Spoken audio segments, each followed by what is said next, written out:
Welcome to Own It, the podcast where we talk to real estate thought leaders about embracing your strengths, taking your career to new heights, and owning your future. I'm Hillary Saunders, co-founder, chief broker officer at Side, along with my very sharp co-host today, Spencer Kroll. And we are taking a very fun trip over to Marco Island, Florida, and welcome our guest, Carla Masse, to the program. Welcome. Good morning. Yay, good morning. Thank you so much for the opportunity. Oh, we're so excited to talk with you. Yes. And you are the founder of Sunrizon Realty out there, right? Yes, so exciting. I love that. I love that concept. So sun and horizon makes it Sunrizon. I absolutely love it. And if you can't tell, she has a beautiful accent because Carla, you come out of Brazil, which is so amazing too, that you made this entire life change at a very young age to come over to the US and have been in real estate for, over 20, almost 20 years. Mm-hmm. You're almost hitting your anniversary. Yep. Yes. So exciting. I love it. And thank you for the welcome. I was so welcome to America as well, coming from Brazil. So now I'm here and I love the opportunity. Well, let's dive right in because we don't want to hear Spencer and me talk. We want to hear all about your story and your journey. I would love to hear more about what is the Sunrizon brand to you, because you have a background in creative and art and a foreign background. So what is your brokerage stand for? What are the feels that you want people to get from it? Okay, that is a great question. So for me, it has been a journey being in real estate, and in so many things I learned in a very hard way. And it got to a point that my business is really based on referrals and repeated customers. And along the way, we created strategies and so many things was learned along the way. So creating the brand and being able to expand the team with the support that we have, with the platforms, with the continued education, and staying up to date with market updates, you name it. We, as I interviewed an agent yesterday, I said, I am 100% sure that our agents are not short in any resource because we have everything on our fingertips. But it gave us also the opportunity to expand the team with the structure that we have. So after so many years working on my own, I already had a small team. But I feel like, as I start talking to agents, there are also so many opportunities to pass on the experience. And that has been my biggest motivation for me to grow this team larger and help other realtors to be successful as well. Do you find that you enjoy mentoring other agents? Is that one of the things that you really like doing? Yes, I do, if they are open to it. There is one thing that we can't change on people, is their willingness. That is something that I learned over the years. If they are not willing to learn, or if they shut down and, they're not open to opportunities, there is not much that we can do. But when they are open to do so, I tell everyone I'm like an open book. There is not one question that you're going to ask about our strategies or how did I get a listing that I'm not going to answer in a very honest way. This is how I did, because most of the time is going to be door knocking, cold calls, or doing a great job for clients and then they send me all their business. So, so I do love that when they're open to learn with me. I feel like that theme is one that's inherent in you and from your background, maybe having learned something from your grandfather early on and then parlayed that into your how you were an entrepreneur starting very early. Would you share your backstory with us? Because I find it very fascinating. Yes. So I love telling that story. I have mentioned in a few interviews, and people were, amazed by the story where I grew up, with a very close family in a little village. And my grandfather, he was a landlord. He would remodel, he would build, and then he would take us to collect rentals, or we would be on his porch. People would knock and, say, here's the rent, to the point that he died 2 years ago. He was 90 years old. And people were still bringing the rent, on the first of the month. But I used to look at him and say, wow, he has a great job. It looked like he doesn't do anything. So from there, he would teach us, he used to say, real estate is an amazing investment. If you have an opportunity to buy an affordable lot and build, or a simple home and collect rental. So land is something that doesn't grow. So he did teach us that, real estate would be the way to go. And that really, built a passion on me that was an amazing way to grow and, to invest. And, I do have that passion now for it. And you do have investment properties, right? I do have investment properties. Mm-hmm. Yeah. So now that you're a landlord, do you think it's a little bit more involved than what you thought when you were a little kid? Are you finding it's a little bit, it's not quite just waiting for the rent to show up? Sure. Yes. Because my kid a few years ago also told me that, Mom, I want to do what you do. Why? Because you do nothing. Yeah. You must make it look very easy. Yes. All right. For sure. Yeah. That is not a joke. That really happened. Sure. But it is a way more complicated than it looked like. But, I still hope I inspire my children that they look up and say, Mom, it looked like you do nothing. And then they follow real estate. They follow my footsteps. I think that is a very impressive compliment, even if you didn't take it that way, because if you make it look so easy that it looks like you do nothing, then you've got it dialed down.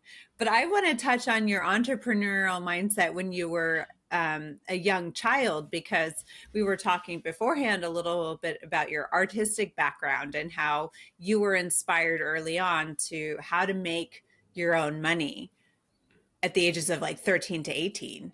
So how did you go about that?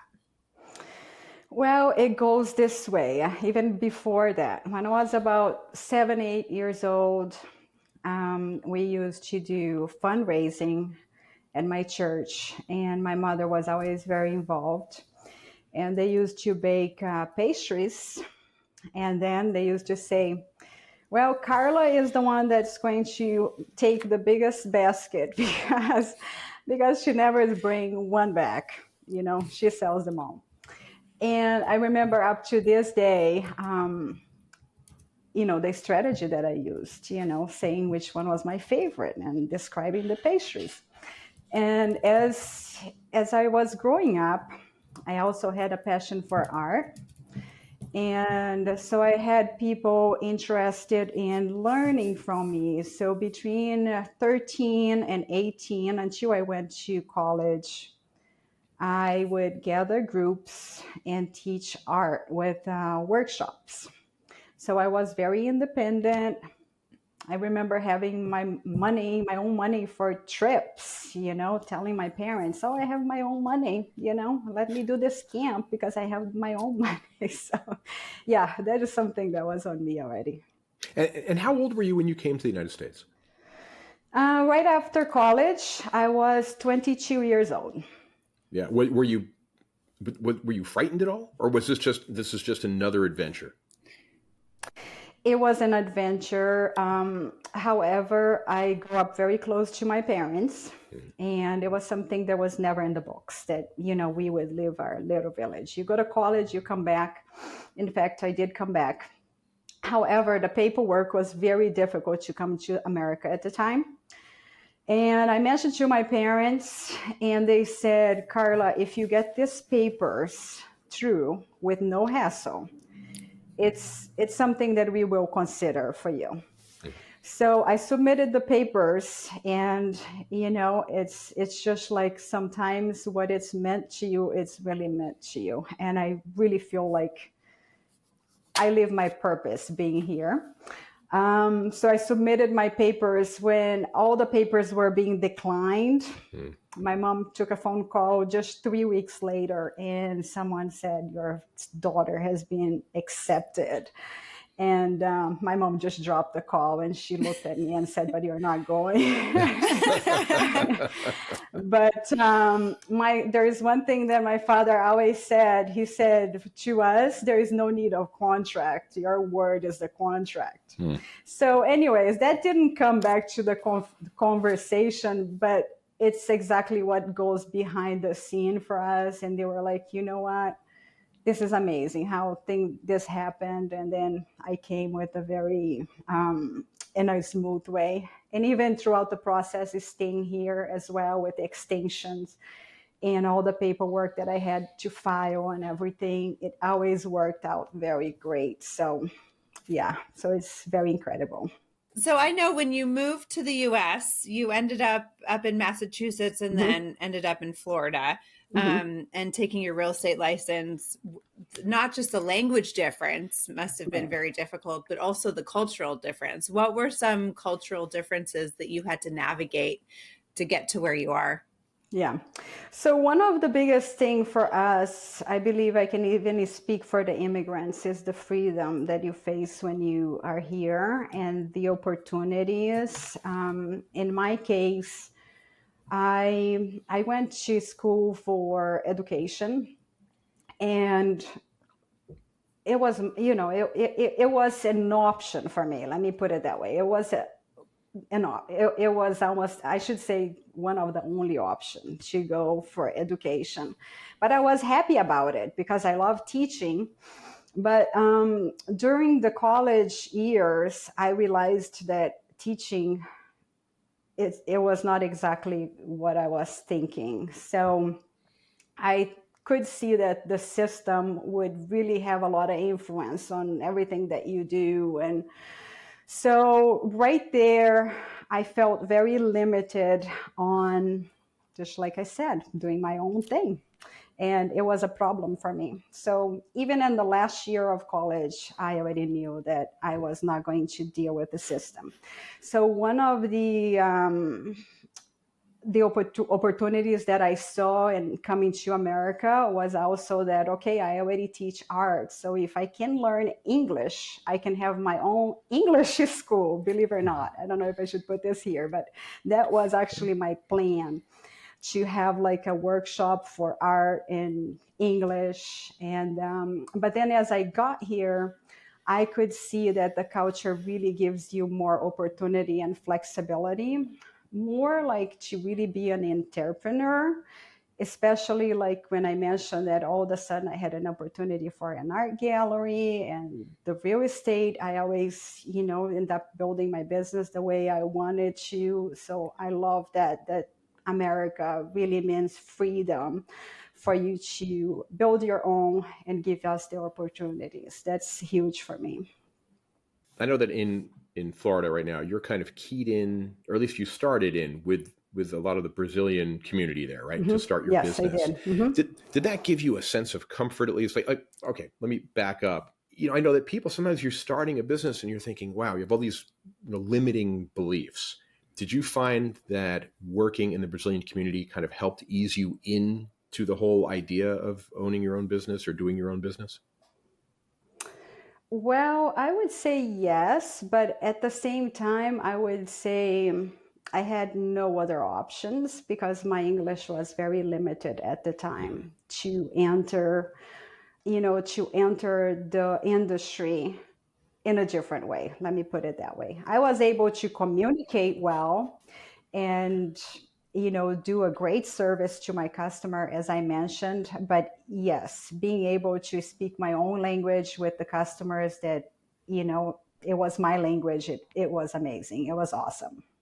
See, that's what flips me out. We have a lot of agents that we deal with the company, some from a lot of different countries. We have a lot of Chinese agents and whatnot. And the language barrier, the fact that that a whole contract. I mean, it's not just learning, where's the store, right? I mean, you're learning like, oh, here's the purchase agreement, and this is what the contingency is. Was that difficult? I'm just curious where the hurdles were. This is the reason this is a self-serving question. I'm learning Italian right now. And the only thing I'm good at, I know, the only thing I'm good at in Italian is saying, how do you tell her, good morning, right? I'm only good at the English part, right? So that's okay. So maybe I can get a job doing that. I mean, that just seems so crazy to me that people take this on. How were you able to do that? How difficult was that? Right. Okay.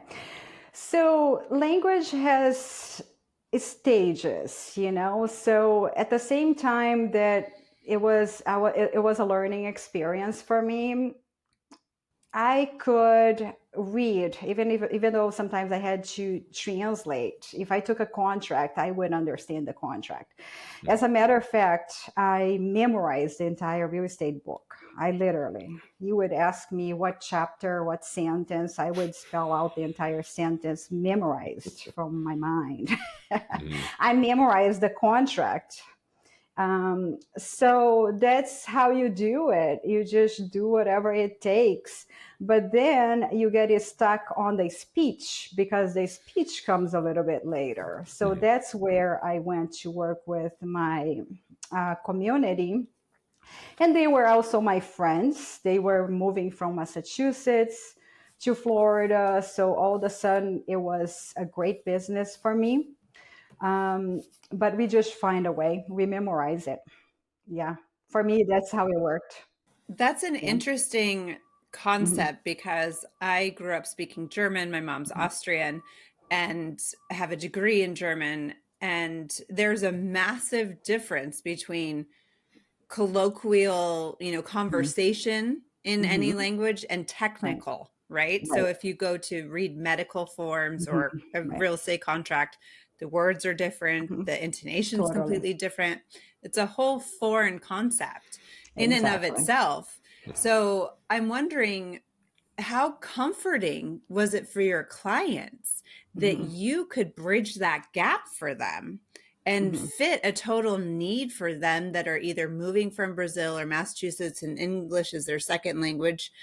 That must have been like you were a savior. Yeah, but you have to think that language is not only our speech. It's far from it, and for us to engage in a transaction, people need to trust you. And they trust you with your eyes. They trust you the way, you're moving your body. They trust you on how much you care about them.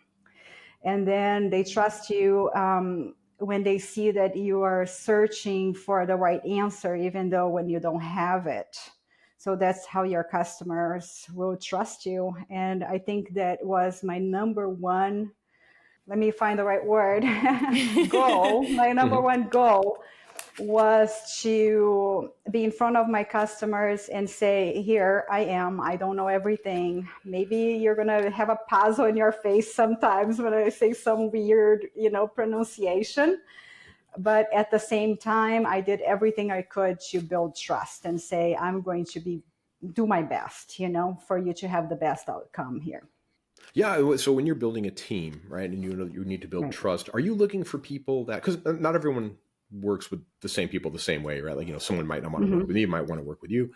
Are you looking to build your team out with people that relate with the customers different than you do? Or are you trying to kind of create a kind of a theme in terms of how the type of clients the agents are working with?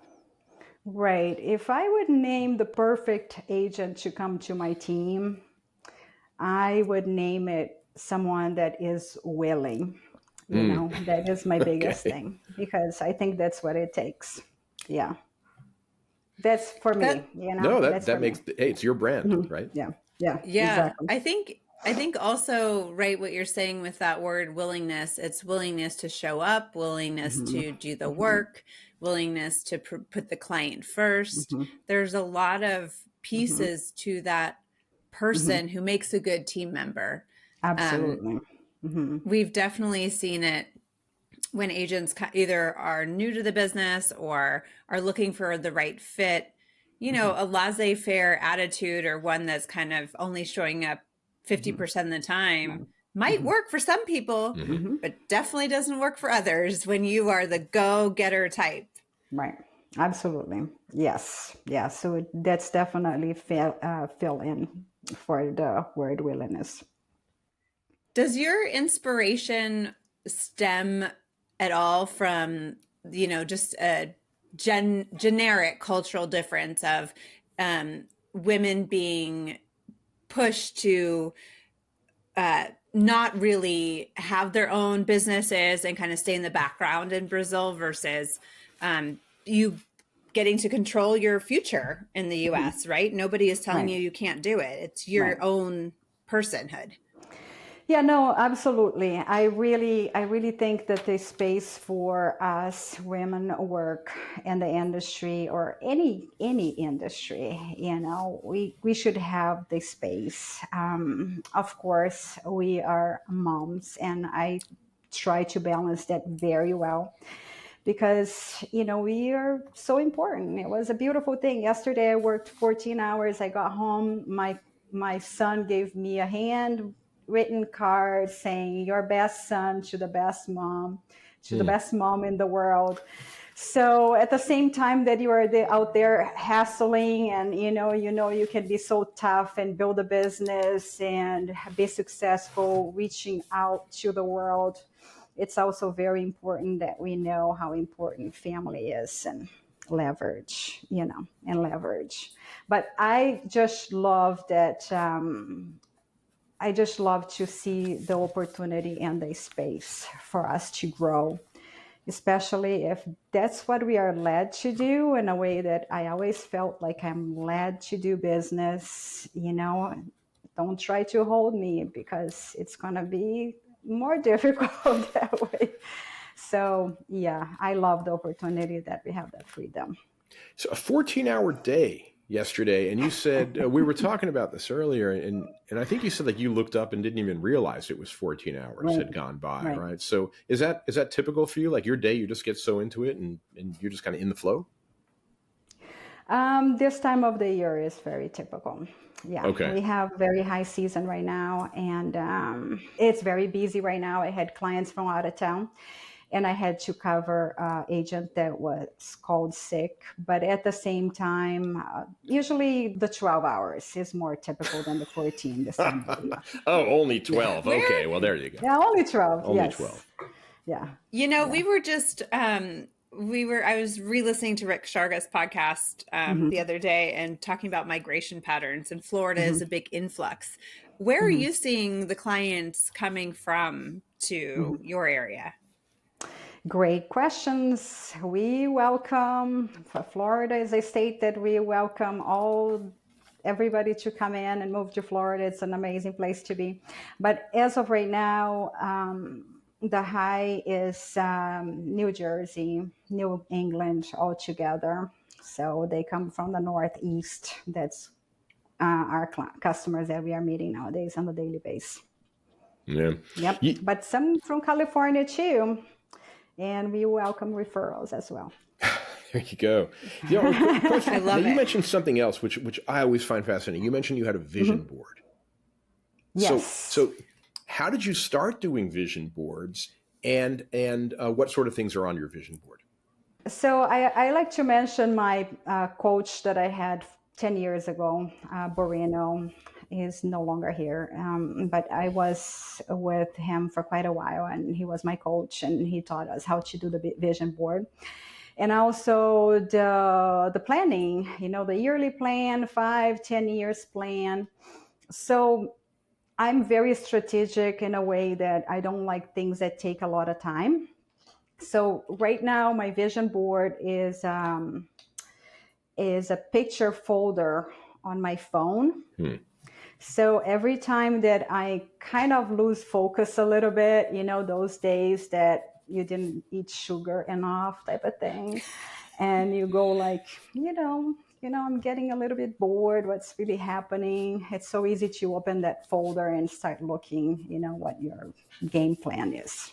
So it's a touchstone. And it has been about 10 years since I have been doing it. And it is incredible. It's incredible how you can combine that with planning. It's not just looking at the pictures or looking at, your handwriting, but you combine that with the right planning. And it's incredible how you can really make it accomplish. What's the craziest thing you've accomplished that you put on your vision board and thinking, all right, I'm putting on a yacht or something? Like what's the craziest thing you've achieved? The craziest thing is, it was about 10 years ago that I put it on like a 5-year plan. And it was like a goal with my Brazil family that we would purchase a beachfront house in Brazil.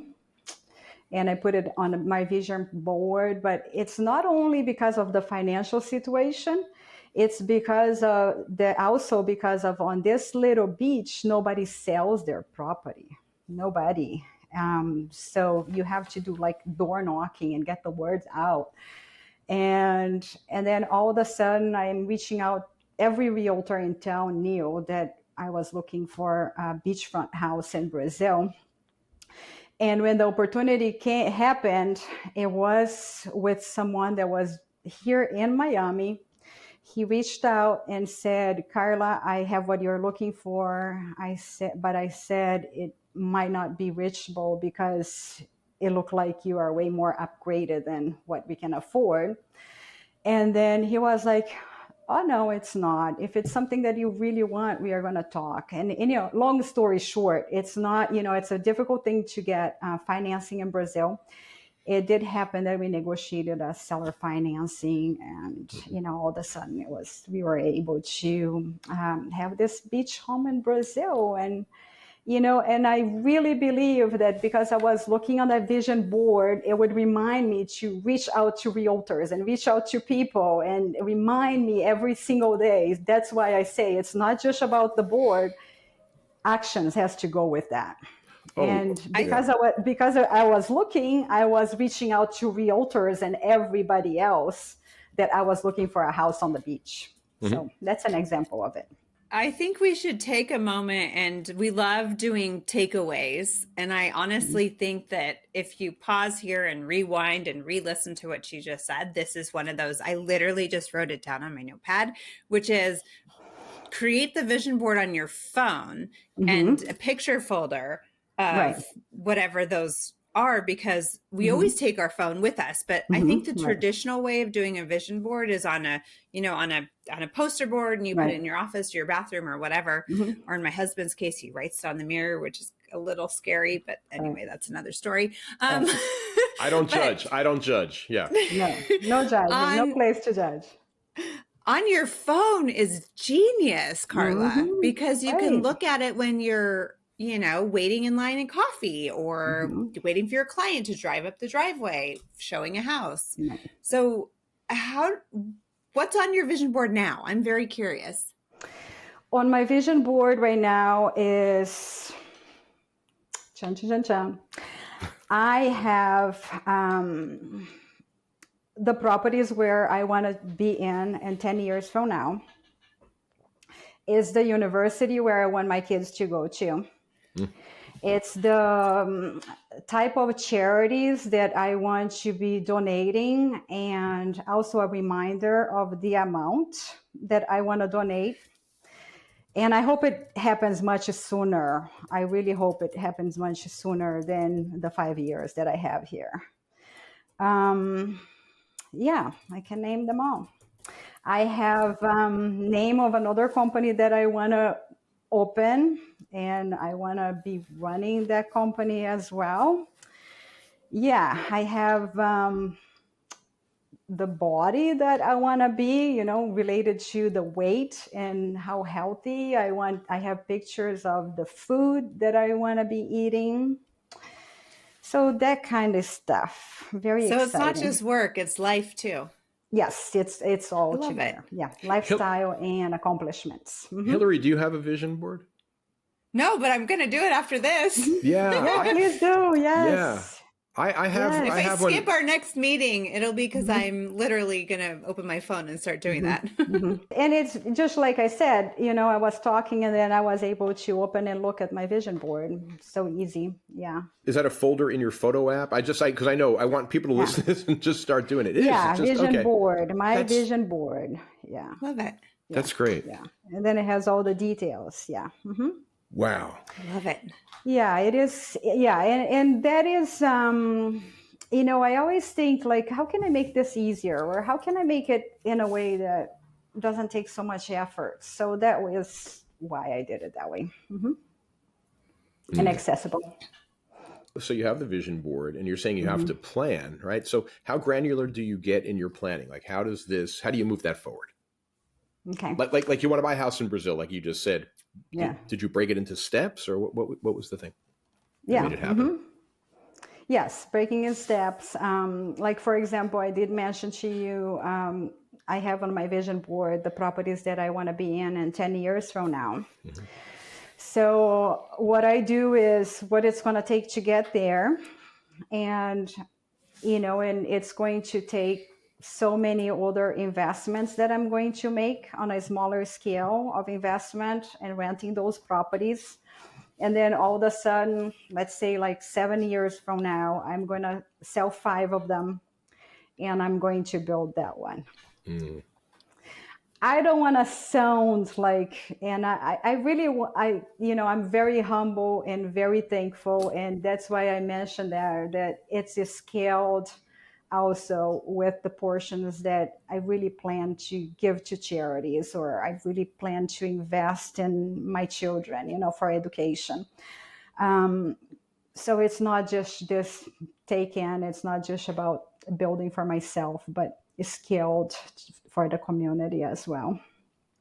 It's very holistic. Like your whole outlook is a whole piece of the pie, right? It's not just this one little slice here and then everything. It all kind of works together. But I think that is extremely genius to take away. Where does your drive for any of it come from? Have you had that your whole life, or did you have to develop it? I would say I develop every day.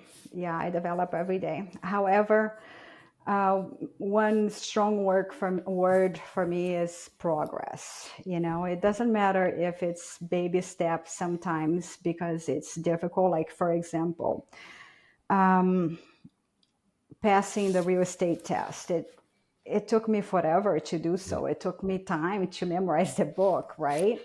But if I was memorizing like a chapter every 3 days, I would see the progress. Or our goal is to have 10 agents on our team this year. As we accomplish that, I see progress. So yeah, that's my word, and I work on that every day. But the core of it is what I want. The core of it is that I want the progress. So, and that's probably something that I have, but it's something that I don't just get lazy and I go like, oh, well, I'm fine. I already did what I had to do today.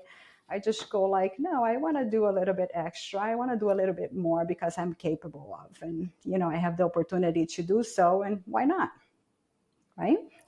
Absolutely. I think that's a big takeaway too, because a lot of coaches and a lot of realtors have particular goals every day. I'm going to call 5 people. I'm going to write 5 notes.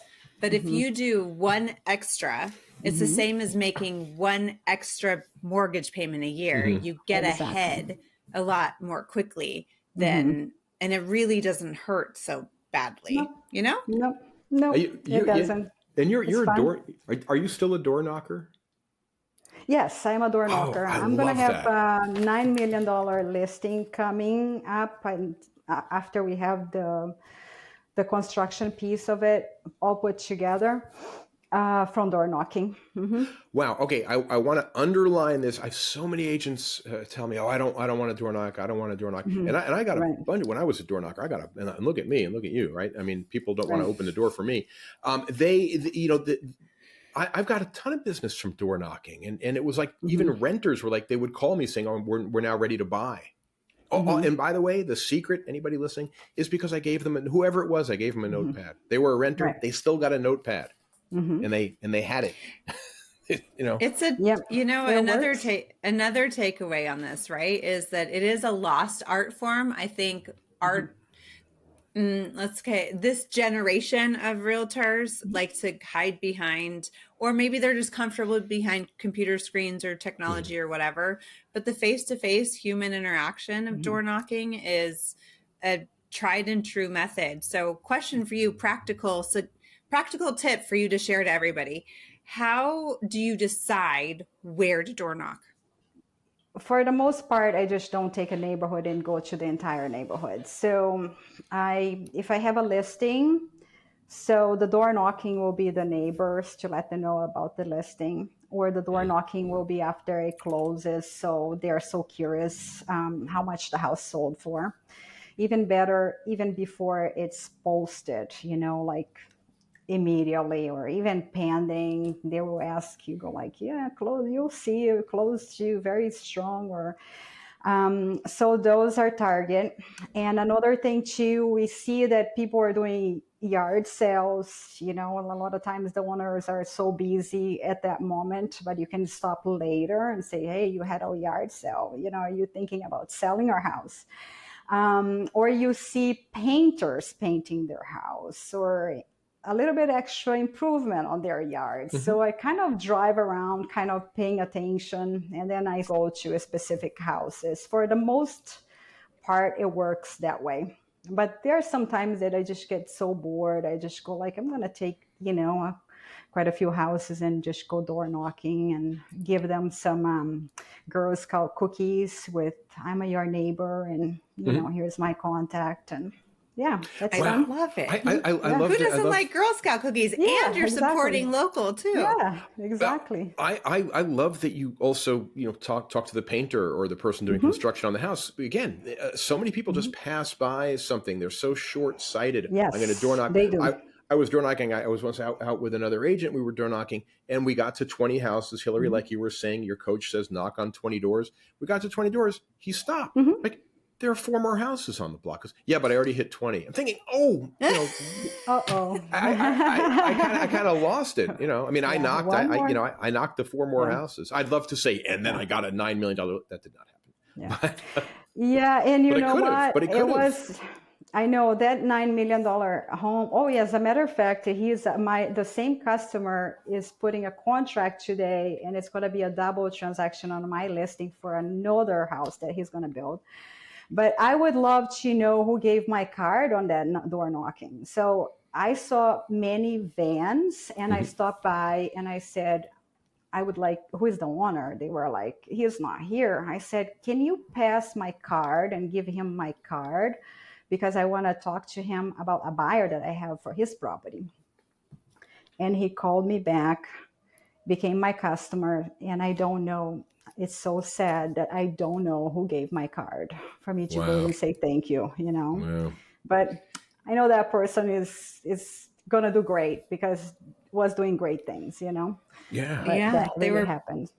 They were paying it forward. Well, I love your drive and your dedication. And also, I want to just give you big kudos for being an inspiration to your kids. I know your grandfather was an inspiration to you, but you are definitely inspiring, I'm sure, the next generation to follow their dreams and succeed. Carla, you're amazing. Yes, I hope I see the same drive on them, which I already see the seed.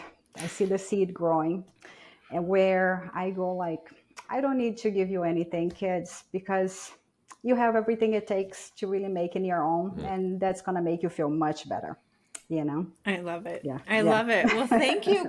Thank you, Carla, for being our guest. And anyone listening that wants to get a hold of you can either reach us at ownit@side.com, or what are your socials that they can follow Sunrizon? Okay, so Sunrizon RE is our Instagram, and also Carla Masse Realtor is my personal. You can reach out for any questions. Just like I said, I love having very open answers. If you have any questions, I will answer just the way it is. I love it. I love your honesty. Well, thank you again, Carla. And All right, thank thank you. Yes, thank you for the opportunity. And I'm so excited for greater things that are still to come. That's great. You got it. Mm-hmm. And we will see y'all on another episode of Own It. Thank you very much, Spencer. All right. Carla, have a lovely day. Thank you. Nice to meet you Hillary. all. Thank you. Bye, Carla. All right, thank you. Bye-bye.